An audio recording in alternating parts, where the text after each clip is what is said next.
Assalamualaikum warahmatullahi wabarakatuh. Alhamdulillahi rabbil alamin. Segala puja dan puji hanya milik Allah yang Maha Penyayang, yang menyayangi kita lebih daripada siapapun juga. Kita adalah ciptaan Allah dan tidak ada yang lebih menyayangi kita selain pencipta kita. Dibanding kita, apakah kita sayang ke diri sendiri? Tanya saja. Orang yang sayang kepada dirinya adalah orang yang sedikit berbuat maksiat. Tapi kalau kita sering berbuat dosa dan maksiat, berarti kita tidak menyayangi diri sendiri. Karena setiap maksiat pasti jadi bencana bagi diri kita. Allahumma sholli ala Sayyidina Muhammad wa ala alihi wa ashabihi ajma'in. Apa santri? Akhlak baik rumusnya 3 sa. Apa 3 sa? Saya aman bagimu. Dalilnya apa? Al-muslimu man salimal muslimuna min lisanihi wa yadihi. Seorang muslim yang baik adalah yang orang lain aman dari gangguan lisan dan tangannya. Yang kedua apa? Mana suaranya? Nah, kalau suaranya pelan menyenangkan atau tidak? Amalan yang sangat disukai Allah adalah memasukkan kebahagiaan ke hati orang lain. Jadi hati-hati kalau kita termasuk orang yang kikir menyenangkan orang lain, kita kikir untuk berbuat baik bagi diri sendiri. Mengapa? Karena setiap kali kita membahagiakan orang, Allah suka. Dan sukanya Allah itulah rezeki kita. Kalau orang suka ke kita, kecil. Tapi kalau Allah menyukai kita, itulah yang paling penting. Dan kuncinya adalah senang membahagiakan orang lain. Dan yang ketiga apa? Saya bermanfaat bagimu. Kenapa kita belajar? Supaya banyak ilmunya. Supaya apa banyak ilmu? Supaya makin yakin ke Allah dan makin manfaat bagi makhluk Allah. Kepada Allah mengabdi, kepada Allah menghamba, kepada umat berkhidmat. Dah gitu aja hidup, tidak usah ribet. Setiap orang ingin bahagia. Islam tidak Islam, tua muda, laki perempuan ingin bahagia. Tapi tidak semua orang tahu rahasia bahagia. AA akan terus mengingatkan ini. Kunci bahagia itu hanya 2 dalam hidup ini. Apa Bu? Ayo, Ibu kelihatannya udah lama di duniaan. Apa kunci bahagia? Ayo, pasti udah tahu hanya rendah hati ya. Begitulah cara menghibur diri. Kunci bahagia apa santri? Iman dan amal soleh. Ingat baik-baik. Kalau kurang bahagia artinya apa? Kurang iman dan kurang amal soleh. Jadi kalau ingin bahagia langsung bukan ingat harta, bukan ingat gelar, bukan ingat bisnis, bukan ingat pasangan hidup yang cakep, bukan ingat popularitas. Kalau ingin bahagia langsung ingat iman, amal soleh. Harus makin kuat iman, makin tenang. Jadi kalau kita selalu 3 hal, cemas dengan yang belum terjadi, ini ciri indikator iman. Adik-adik tolong dicatat ya. Orang yang imannya kurang, dia ada iman tapi kurang. Nah kalau kurang iman cirinya selalu cemas dengan yang belum terjadi untuk duniawi ini. Kalau cemas untuk akhirat itu baik. Tapi kalau cemas tentang duniawi, tentang pekerjaan, tentang jodoh, tentang kesehatan, pokoknya udah dunia cemas, udah cirinya tuh. kurang iman. Yang kedua, kecewa, sedih, menyesal dengan yang lalu. Ke depan cemas, ya lalu menekan di sini. Sering sakit hati, dendam, marah oleh yang sudah terjadi. Ke depan cemas, yang lalu membelenggu, dan yang sekarang capek. Jadi yang di jalan itu capek. Kenapa? Karena enggak ikhlas. Menjalaninya itu ingin dinilai orang, ingin dipuji, ingin dihargai, ingin dihormati. Jadi semua kesibukannya itu hanya berharap penilaian makhluk. Itulah yang membuat tidak bahagia. Ke depan cemas, ke belakang kecewa, sedih, menyesal, sakit hati. Yang sekarang capek. Kenapa capek? Capek itu karena berharap dari makhluk. Makanya orang-orang yang sangat senang sekali dipuji itu susah bahagia. Yang ingin kelihatan cantik, cakep, ingin kelihatan kaya, ingin kelihatan keren, ingin kelihatan hebat. Pokoknya yang sibuk aja ingin kelihatan oleh manusia dan tidak peduli dengan penilaian Allah, capek. Pasti capek. Capek itu karena tidak ikhlas. Nah, jadi kalau orang yang kuat iman bagaimana? Ingat ke depan. Surat apa? At-Taubah ayat 51. Qul la yusibana illa ma kataballahu lana huwa maulana wa 'alallahi falyatawakkalul mu'minun. Katakanlah, sekali-kali tidak akan menimpa kepada kami kecuali apa yang ditetapkan Allah untuk kami.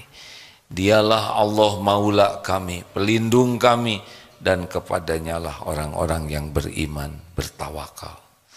Jadi kalau ingat masa depan, yakin ada Allah yang menguasai masa depan kita.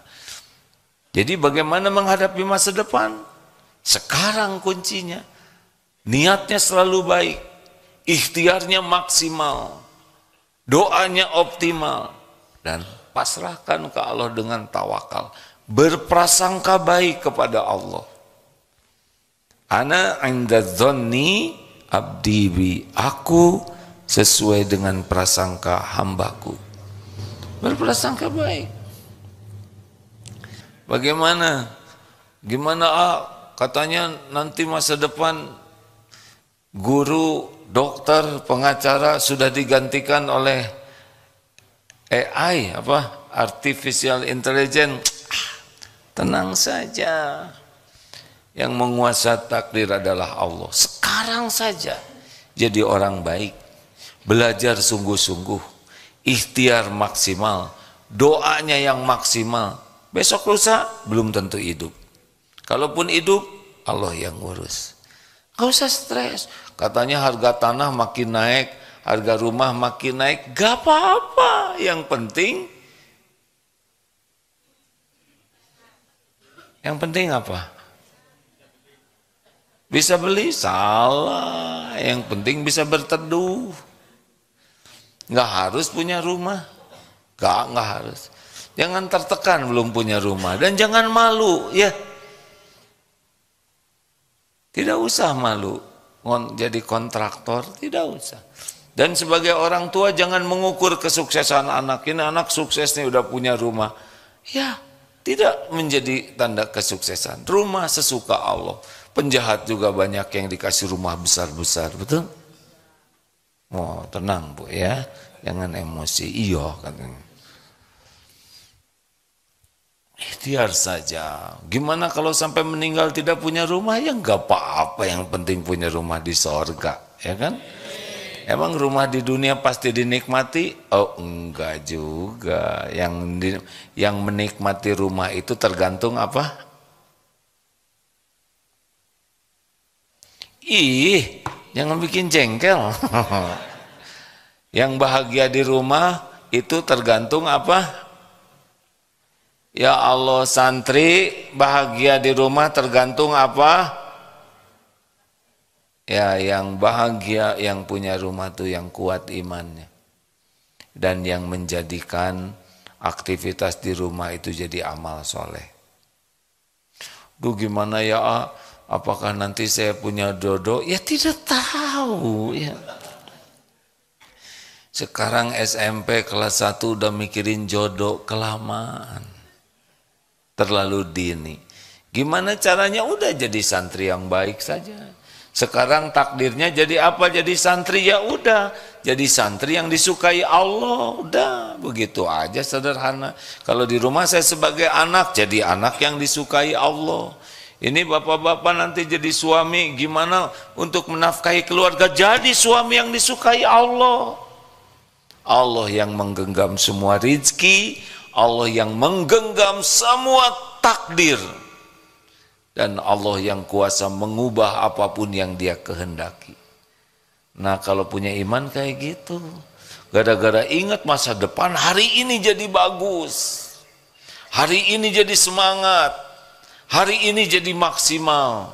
Itu karena yang kita punya adalah hari ini. Besok belum tentu hidup. Ya Mbah ya. Sama dengan saya Mbah. Mbah kan udah agak lama di dunia ya. Hah? Sudah berapa tahun Mbah? Kan? Mau panjang umur? Mau berapa? 200? Ah. Jangan memberikan pertanyaan yang membuat orang susah menjawabnya. Maaf ya Mbah ya. Bagaimana tentang yang lalu? Surat apa? Al-Hadid ayat 22, 23. Maaf ya para pendengar, ini mengulang karena tamunya baru lagi ya. Jadi dan kelihatannya wajahnya memerlukan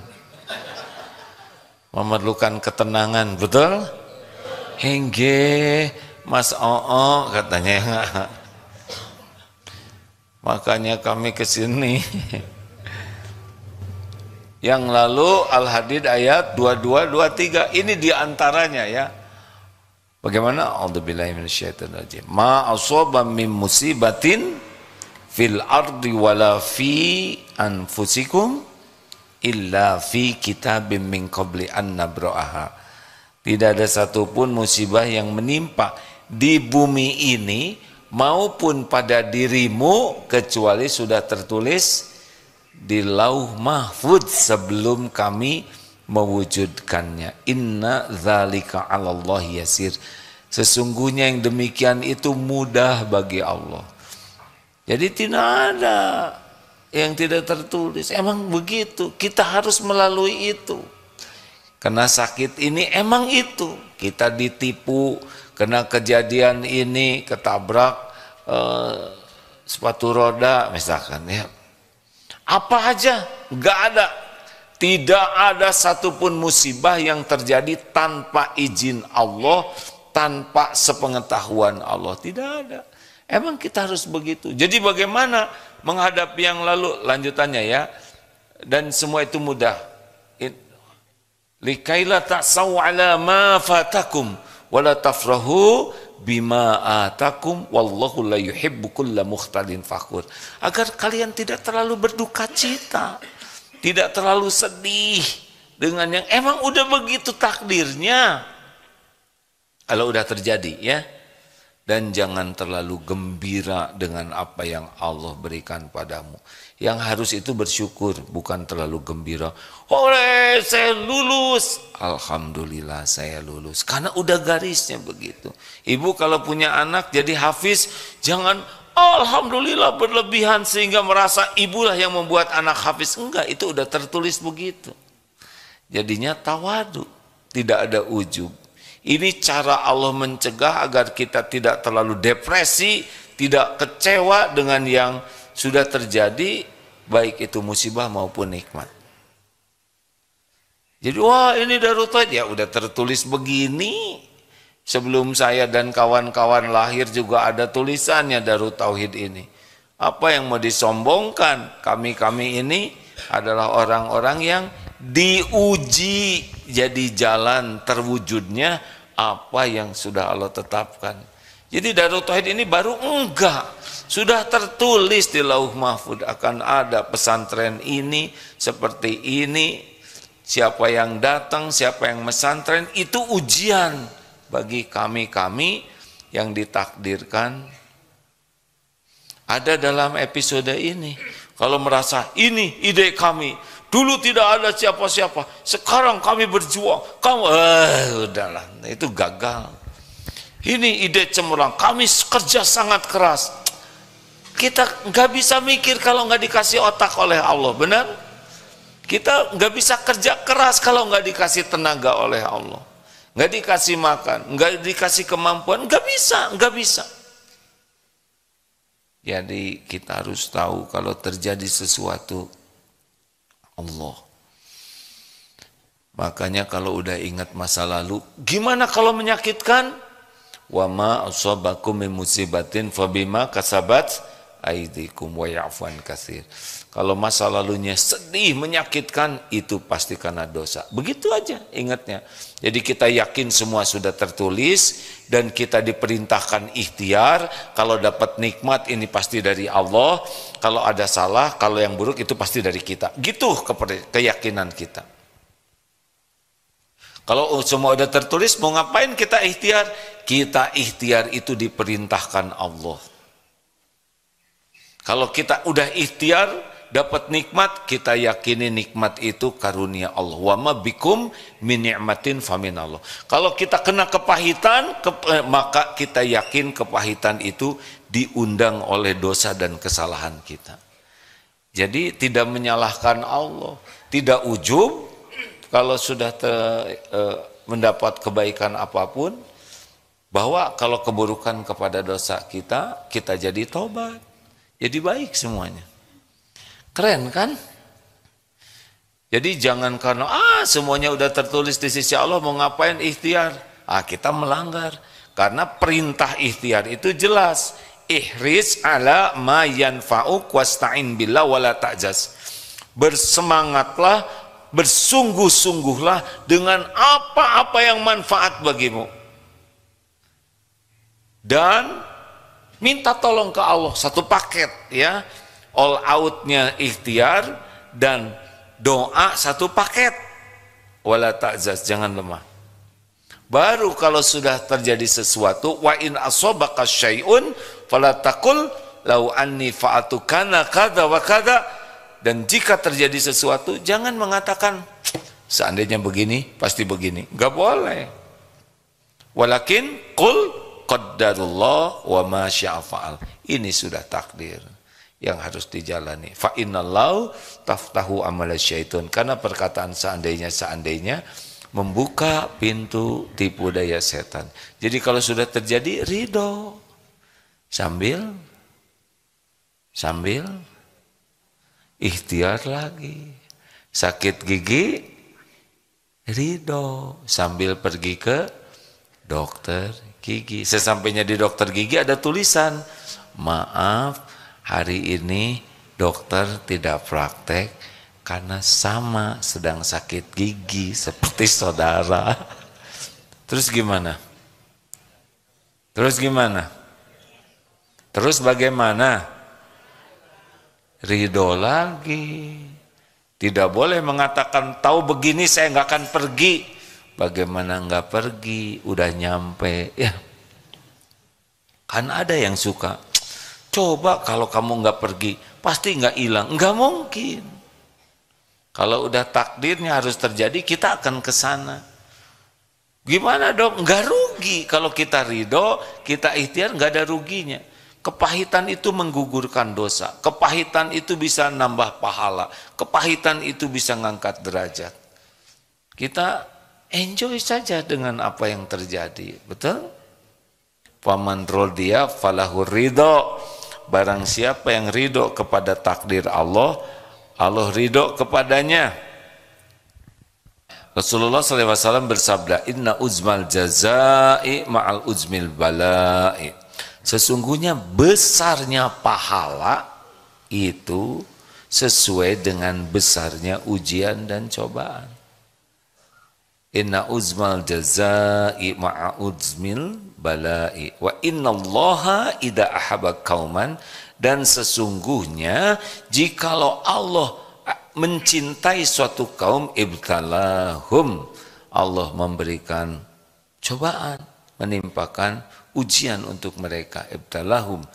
Faman radiya falahu ridha, barang siapa yang ridho dengan takdir Allah, Allah ridho kepadanya. Wa man sakhita falahu sakhutu, barang siapa yang marah, tidak ridho ke takdir, Allah pun murka kepadanya. Kita ini milik Allah, terserah Allah mau diapain aja, pasti baik kok, pasti baik, karena Allah maha baik. Mau diapain aja diri kita, enggak apa-apa. Kita milik Allah yang maha baik, dan Allah yang paling tahu apa yang terbaik. Allah lebih menyayangi kita daripada siapapun juga, dan tidak ada yang lebih menginginkan kita jadi ahli sorga selain Allah. Makanya kita dikasih iman, dikasih perintah, beri larangan supaya kita bahagia dunia wal akhirat. Bahagia ada di berapa tempat, Bu? Santri bahagia ada di berapa tempat? 3. Yang kerasa Tuhan, malu-malu embek begitu ya. 3, bahagia di dunia, namanya apa? Hayatan thayyibah. Lalu bahagia di mana lagi? Di alam barzah, bukan di kuburan ya. Kuburan itu tempat yang bisa kita lihat di dunia, tapi aslinya alam barzah arwah kita tuh. Nah, yang ketiga bahagia di akhirat, di sorga. Sukses itu adalah jadi ahli sorga, jadi punya harta, gelar, pangkat, jabatan, bukan tanda kesuksesan, tapi tanda beratnya ujian. Jadi orang kaya sebagai ujian, miskin ujian. Mendingan mana? Beratan mana? Ujian tidak punya uang, ujian banyak uang? Jawab yang jelas, jangan bikin emosi kan? Mana yang berat ujiannya, banyak uang atau tidak punya uang? Banyak uang. Kenapa banyak uang ujiannya lebih berat? Karena lebih mudah untuk berbuat maksiat dan lebih banyak mikirin ngitung uang. Qarun itu luar biasa kekayaannya. Dia sendiri bisa menikmati kekayaan? Tidak. Aslinya Pak, ini kita-kita aja ya. Ibu ini kelihatannya dengan raja zaman dulu, hebatan mana ibu dengan zaman dulu? Sekarang atau zaman dulu? Bu, zaman dulu, dulu Bu, permaisuri kalau mau pergi ke sana sini tuh naik unta. Ibu naik apa ke sini? Bis. Dulu mau sejuk itu dikipasin rame-rame. Ibu di bis naik apa? Di bis naik apa? Di bis pakai apa? AC. Sejuk. Dulu mau bicara jarak jauh tuh diutus ke sana. 1 bulan baru nyampe beritanya. Sekarang tinggal pakai HP. Jadi ibu dibanding permaisuri raja zaman dulu, ibu lebih keren. Iya, dulu kucel loh Bu. Secantik apapun permaisuri, naik onta seminggu kucel. Asli, berapa kilometer dari Purbalingga ke sini? Coba putri zaman dulu ngaplek sampai di sini Bu. Makanya Allah tuh udah membuat mudah segala urusan sekarang. Mau AC tinggal tet, nyala itu AC. Gak kebayar AC, kipas angin. Dulu begini orang-orang. Sekarang ingin air dingin tinggal buka kulkas, betul tidak? Oh, nikmat besar. Tapi jarang orang mensyukurinya, mengeluh aja. Sudah, segitu aja. Jadi ibu pengen panjang umur. Pengen berapa? Mau 300? Enggak. 150. Yang benar. Kenapa nggak mau? Katanya mau panjang umur. Jadi maunya berapa? 2 tahun lagi? Enggak, gini nggak jelas. Maunya gimana? Maunya umurnya penuh dengan kebaikan. Kapan aja terserah Allah. Mau ngapain kita lama-lama nyusahin orang? Betul tidak? Saya kemarin sedih sekali ceramah, tapi sebelumnya ditayangkan. Aduh, tapi itu tayangan itu bikin sedih tuh.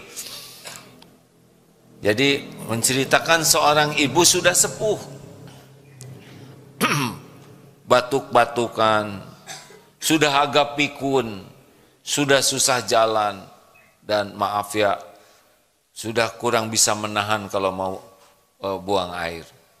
Nah, ada dititipkan dengan anaknya yang masih gadis, lagi, aduh, jadi jengkel aja bawaannya ke ibu. Ibunya dibawa ke toilet, karena begitulah ya, kelihatannya nggak ridho. Telepon kakaknya, sekarang giliran kakak yang ini, yang jagain, tunggu dulu saya. Wah, dibawa aja oleh anaknya ini ke kakaknya. Kakaknya udah berumah tangga, ini anak gadis ini belum berumah tangga.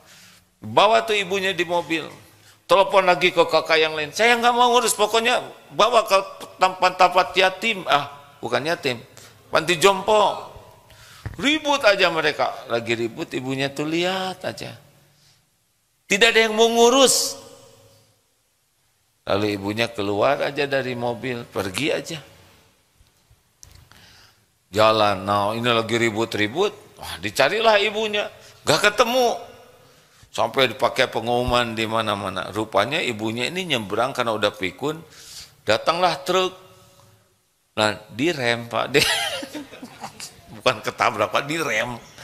Saya juga nyangkanya ketabrak. Jadi direm, terus si sopir truk, maaf bukan sih, sopir truknya ini baik, sehingga dia naikkan ke truknya. Masalahnya ibunya pikun, yang mau dikemanain ini si ibu ya. Oh, akhirnya anak-anak mencari, sedih. Wah, nangislah mereka tuh, menyesal, kebayang ibunya waktu ngurus dia lagi kecil. Nah, lama-lama sesudah dilaporkan, dicari-cari, akhirnya balik lagi. Jadi happy ending tuh. Mereka tobat dan akhirnya benar-benar mau mengurus ibunya dengan baik. Tapi saya mikirnya bukan sebagai anak. Saya nggak mau tua-tua saya nanti nyusahin anak, kan begitu? Kalau bisa. Nah, kemarin ceramah barengan Ustadz Arifin Nugroho. Ustadz, kalau Rasulullah tuh 63 itu Masehi atau Hijriyah? Hijriyah. Sekarang mau 63 nih.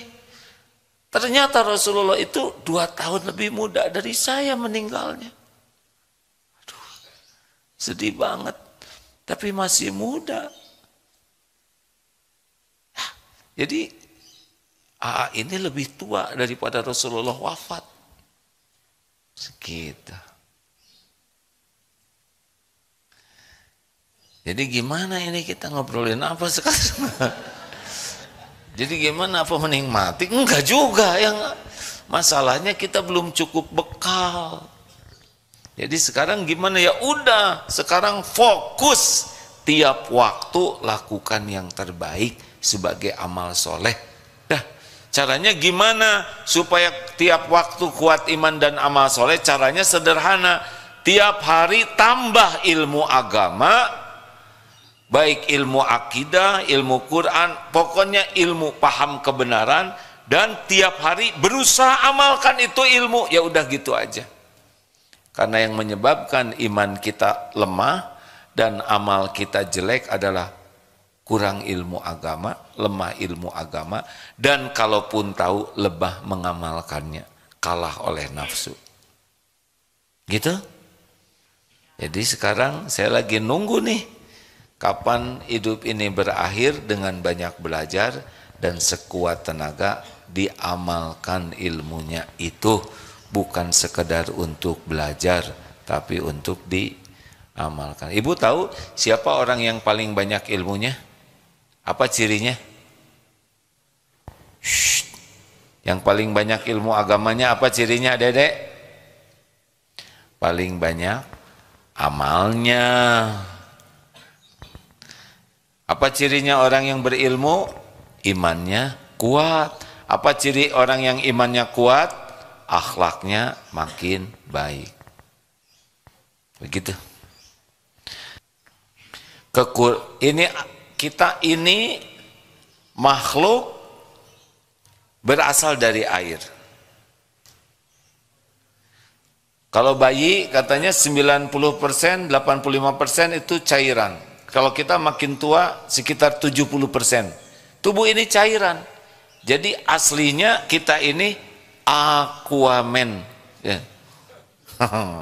Lelaki ya, Aquaman. Jadi kita ini makhluk air. Karena 70% nih kita ini cairan. Ini serius nih. Ya, otak itu cairan, darah itu cairan, sel-sel tubuh kita. Jadi kalau kurang air, makanya sifat kita itu harusnya menyerupai air. Air itu bisa memadamkan api membara. Air itu kuat loh Bu. Ini beton ini kuat, digabungkan oleh siapa? Air. Air itu lembut tapi powerful. Api padam.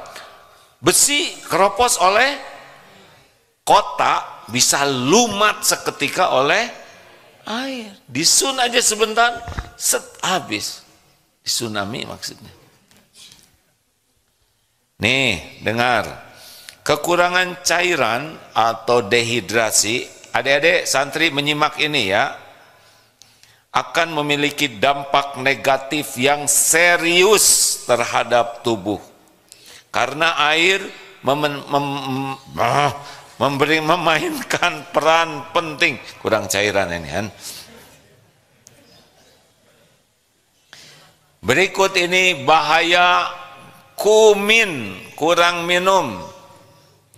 1. Gangguan fungsi ginjal. Ginjal memerlukan air yang cukup untuk menyaring limbah dan racun dari darah. Dehidrasi bisa mengakibatkan penumpukan racun pada ginjal dan limbah pada yang akhirnya memicu masalah batu ginjal dan gagal ginjal, mungkin begitu ya. 2. Ketidakseimbangan elektrolit. Ini rada tinggi nih, nggak apa-apa. Air membantu menjaga keseimbangan elektrolit, termasuk natrium, kalium yang penting untuk proses biologis, termasuk fungsi otot dan syaraf. Kekurangan air bisa mengganggu keseimbangan ini yang menyebabkan masalah seperti kejang otot, kelelahan, bahkan masalah jantung. Jadi kurang air bisa bikin kita mudah cepat lelah. 3. Pencernaan yang terhambat. Air adalah komponen penting dari sistem pencernaan. Kekurangan air bisa menyebabkan melotot ya. Nggak ada tulisannya di sini. Sembelit. Pada waktu setor itu akan terjadi sembelit ya. Jadi berpegang teguh kepada gayung karena dia kesulitan mencerna makan. Jadi serius nih Pak. Kekurangan cairan itu bisa sembelit. Sembelit kalau keseringan bisa ambeien. Kemudian kinerja kognitif yang menurun. Dehidrasi dapat mempengaruhi konsentrasi. Santri dengerin, santri yang kurang minum kan hulang-hulang ya di kelas itu. Kenapa? Karena ternyata kekurangan cairan bisa mempengaruhi konsentrasi, koordinasi, kognisi secara umum dan menyebabkan kesulitan dalam membuat keputusan, dalam masalah memori dan perubahan suasana hati. Jadi orang yang sering bete itu bisa jadi kekurangan minum. Makanya kalau punya suami bete terus coba disiram ya. Dikasih minum. Pak, jelas Pak. Kalau istri misalkan bete terus, udah minum aja terus ya. Ternyata selain air, adik-adik, mana yang bisa lebih membuat emosional? Daging atau tempe? Santri dibuat dua. Ini kelas 1A, kelas 1B, kelas 1C. Kita lihat mana yang lebih emosional. Kelas 1A kasih tempe, 1B sate, 1C dikasih gepuk. Besoknya 1A tempe, 1B gado-gado dan sate marangi, 1C steak. Besoknya 1A tempe. Kira-kira yang mudah emosi yang mana? Ngerti nggak? Ini tinggi sekali ini masalahnya, enggak? Jadi masalahnya bukan karena tempenya, tapi karena ketidakadilan sosial. Lanjut. 5. Kekurangan cairan menyebabkan kelelahan dan energi rendah. Air penting untuk produksi energi. Tanpa hidrasi yang cukup, tubuh akan merasa 3L. Lelah, lesu, lemah. 4 deng, letoy. Ya. Yang keenam, masalah pada kulit dan penampilan. Dehidrasi dapat membuat kulit menjadi kering, kusem, lebih rentan terhadap kerutan. Dehidrasi penting untuk menjaga kulit agar terlihat segar dan muda. Tuh Pak ya, kemana-mana bawa galon ya. 7. Regulasi suhu yang terganggu. Air memainkan peran penting dalam mengatur suhu tubuh melalui keringat. Tanpa cairan yang cukup, tubuh kesulitan untuk menyesuaikan suhu yang dapat meningkatkan risiko kepanasan ataupun kelelahan panas. Penting untuk minum cukup air setiap hari untuk mencegah dehidrasi dan mendukung fungsi tubuh yang optimal. Jumlah air yang dibutuhkan bisa berbeda-beda tergantung faktor usia, aktivitas fisik, iklim, tempat tinggal, dan kondisi kesehatan.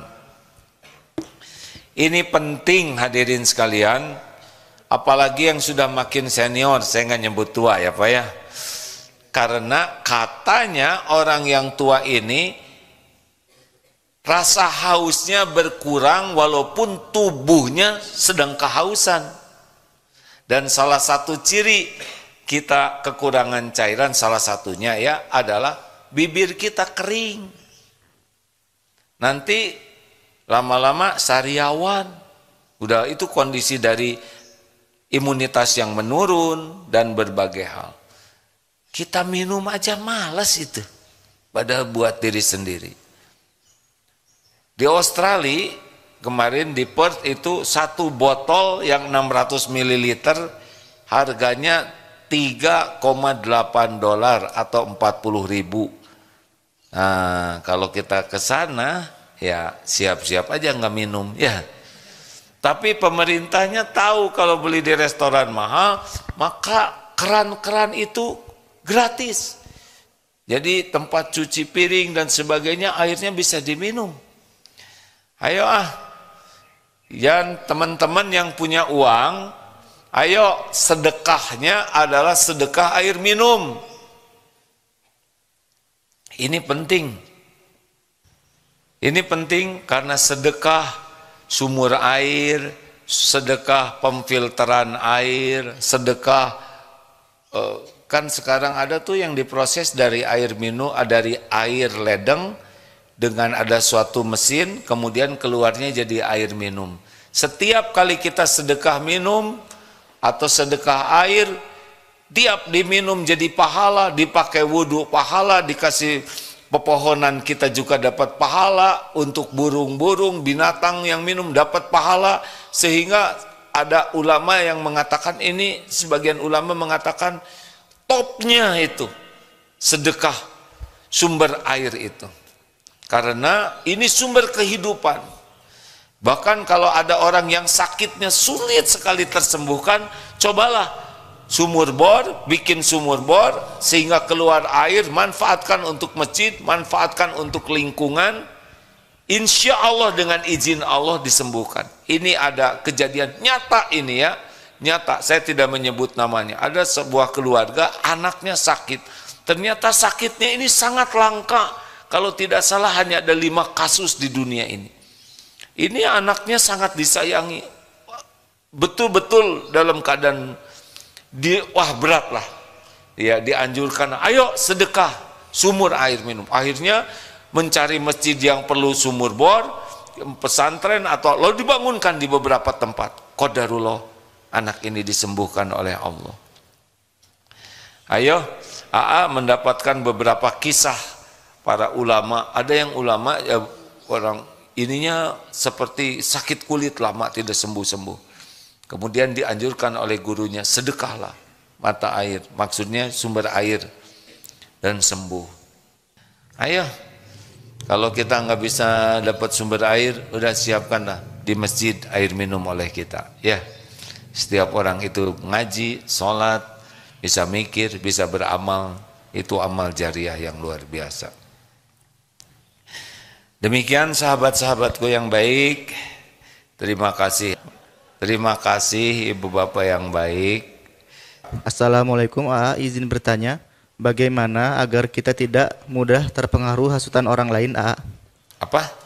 Agar kita tidak mudah terpengaruh hasutan orang lain. Tidak terpengaruh hasutan orang lain? Ya jangan terpengaruh lah. Terus mau ngapain kita mau dihasut ya? A'udzubillahi minasyaitonirrajim. A'udzubillahi minasyaitonirrajim. Makanya ini sebetulnya agak kurang jelas ya. Emang ada orang yang suka menghasut-hasut gitu? Ada Bu? Banyak? Ya udah nggak usah ikut. Ginilah Bu, bergaul itu ya jangan dengan penghasut. Betul tidak? Tidak usah kita ikut terlalu sering dengan gabung sana, gabung sini, terus-terusan. Sesekali aja.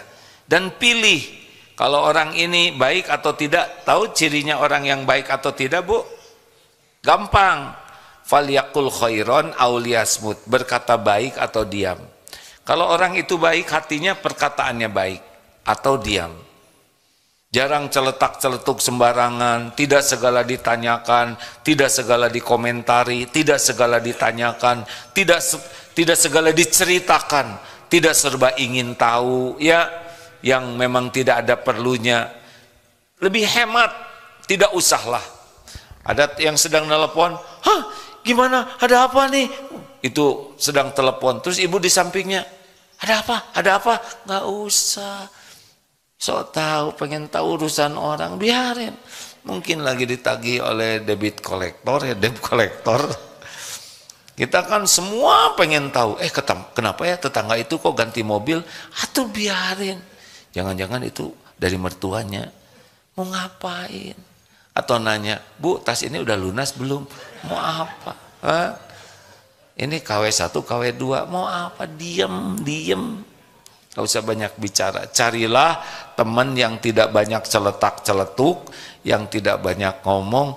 Aduh di bis ini ada yang ngomong terus, gimana? Ya diturunkan aja tensi bicaranya ya.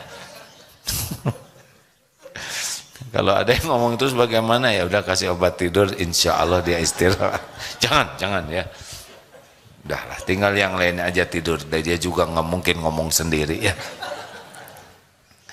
Terima kasih Bapak Ibu yang baik, terima kasih semuanya. Alhamdulillah ini banyak pertanyaan juga dari teman-teman di Zoom. Tapi sepertinya sudah terjawab. Alhamdulillah, terima kasih ya. Kita semua juga lagi nunggu. Kita semua ini sedang menjabat sebagai camat, calon mati ya. Karena wafat tidak menunggu waktu, ya kita malah lagi nunggu antrian ini, ya. Jadi tidak ribet lah, nunggu antrian, kita belajar tiap hari, kemudian kita amalkan, gitu aja. Dua-duanya dengan ikhlas, belajarnya karena Allah, mengamalkannya karena Allah. Udah, nanti yang lain-lain Allah akan nolong. Kalau kita benar-benar beramal dengan ikhlas, nanti Allah bakal nolong. Gak usah risau, semuanya ini milik Allah, benar? Lakukan yang terbaik. Kalau kerja, kerja yang terbaik. Kalau di rumah, jadilah yang terbaik. Kalau di jalan, jadilah yang terbaik. Di mana-mana. Wa ahsinu innallaha yuhibbul muhsinin. Dan berbuatlah yang terbaik. Karena Allah mencintai orang yang melakukan kebaikan. Subhanakallahumma bihamdik. Asyhadu alla ilaha illa anta astaghfiruka wa atubu ilaik. Assalamualaikum warahmatullahi wabarakatuh.